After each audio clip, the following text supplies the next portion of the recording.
I've made quite a few videos in this colour dial series at this point, and I've been wary about making one for pink and indeed orange dial watches because of their proximity to the salmon dial list I've already made. I do think there is a distinction here though.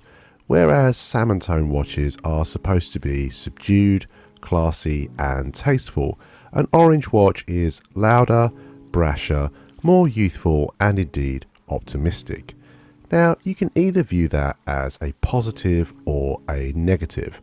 My personal feeling is that orange makes for a fantastic accent colour, particularly when paired with black. But I am yet to own an orange dial watch of my own, so I'm curious to see what is out there and available at an affordable price point. On that note, let's look at a set of rules that I've followed in researching and scripting this video. First and foremost, the dial must be orange, but I'll be honest, I have made a few compromises here and you'll see what they are when we get into the pics. Secondly, the watch must be available at the time of writing for less than $1,000. And finally, for the sake of variety, each brand can only feature on the list once. With all that said, let's get into the video.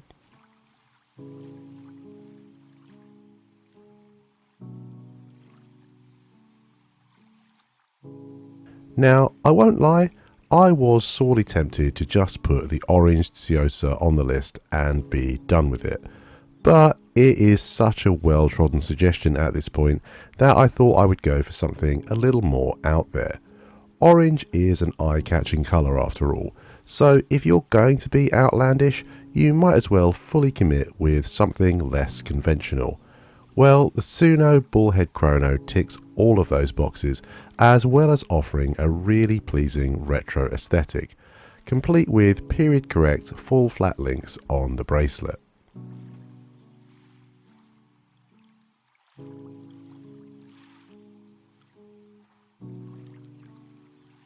This colourful range of sporty automatic divers launched in July 2024, and among their number is this vivid orange variant. San Martin have borrowed a lot on their journey, and when they started branching out into colour, I was worried we were just going to see Zodiac inspired models. I will say that the dial is technically a shade of red, so I'm really bending one of my rules already featuring this here, but I think as the bezel and outer dial ring are orange enough, they give their dial an orange look to it from a distance anyway. The watch itself is built on the same platform as the World Timer model that I used to have, and the quality on that was incredible for the price.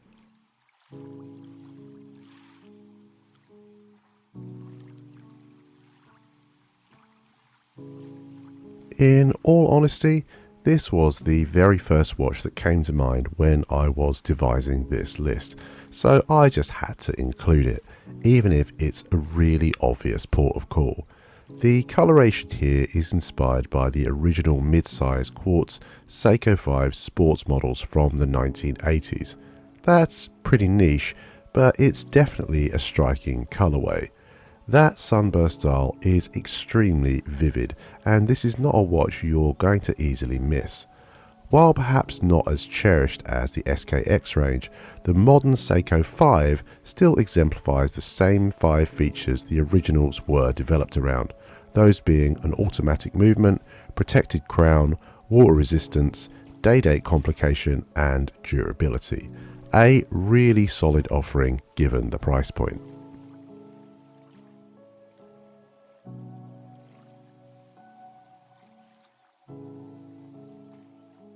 There is a certain amount of fakery going on with the GM 2110 range. They look very similar to the full metal models, but actually while the band and bezel are metal, the case is a glass fibre reinforced resin. The thing is, that does have its advantages. Not only are the models in this range around half the price, as a result of the resin, they are also lighter and more comfortable to wear for long periods of time. To help them stand out from the full metal models, they've been adorned with striking dial colours, of which orange is arguably the one that stands out the most.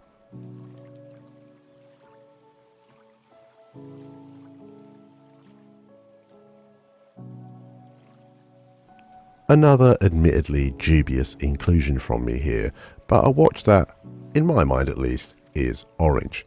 At the very least, the most significant element of the dial here is orange in the no radiations warning symbol.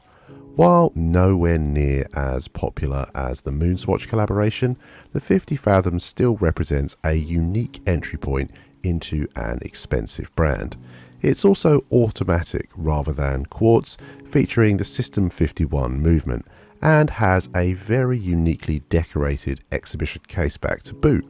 If you're looking for something really different to match a standout orange coloration, this is a good direction to look in.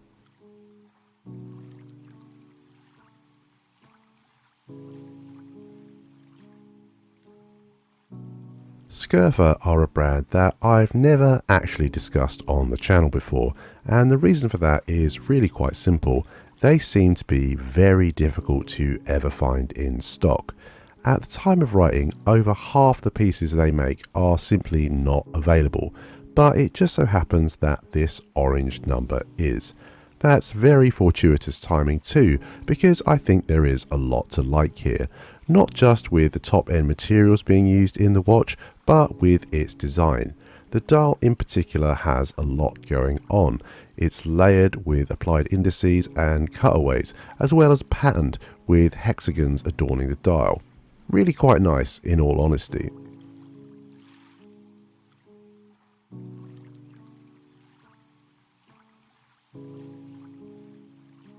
I was a little wary of featuring this model for a couple of reasons.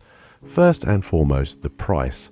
What I've listed is far below RRP and even grey sellers through a website I've not used before called Fash Direct.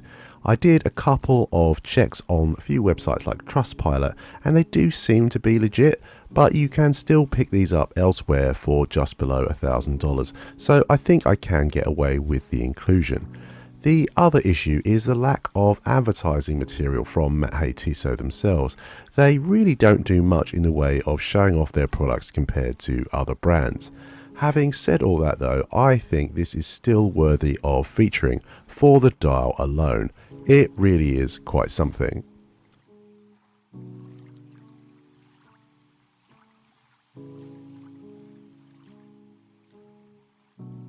I'll be really honest with you. When I saw this price, I would actually have bought this piece on the spot if I actually had the money set aside for it. This is the lowest I've seen a second-hand sub 200 go for in a while, but it is definitely possible to pick them up for under $1,000 fairly regularly, so I think it's fair to include even if this price point is rare. Doxa are famous for being one of the first pioneers of colour in dive pieces, with their aim being to discover which colours are the most legible underwater. Their divers are perhaps the most synonymous with the colour orange, so if you want a really authentic claim to the colourway with some rich history behind it, look no further.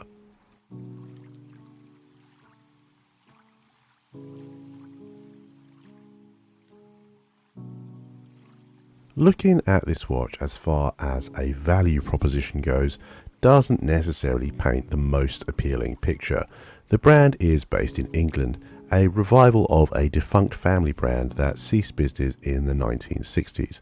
While their website and indeed dial states that the watches are designed in England, that's generally speaking a nice way of saying that they are manufactured elsewhere. You might hear that and then see the price of this piece and seriously question the cost. I think those are well-founded potential concerns, but my focus here is on finding the best orange dials under $1,000. And on that front, this definitely delivers. It's a textured orange fume dial that contrasts perfectly against the baby blue secondhand and really pops on wrist.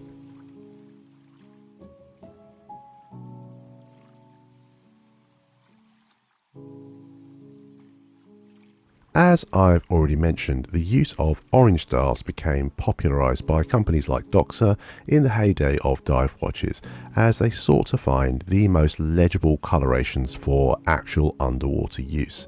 And in that spirit, I wanted to include a serious tool watch on the list, in the Certina DS Super PH500M. This is a chunky piece at nearly 15mm thick and 43mm in diameter. When paired with that striking dial tone, it certainly commands a lot of presence. That thickness is in large part explained by the name of the watch. The 500M is indeed rated to 500 meters of water resistance. This is a watch built to work, but it does also pack a Powermatic 80 movement and boasts Swiss made on the dial. So there we have it, what I believe to be the 10 best orange dial watches, with a couple of cheeky inclusions, for less than the $1,000 mark.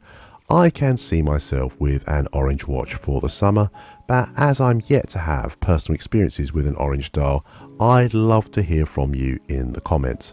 What are your thoughts on my list? Have you owned any of these pieces, or do you think there are more deserving models that I've missed? Let's discuss. I would just like to finish by flagging up a few watches that I did want to include, but didn't really make sense. The first was simply very hard to get hold of, and that is the Shinola Duck. The second was from Out of Order Watches and is named after a cocktail that I don't really want to use the name of in a video. As ever, thank you for your time.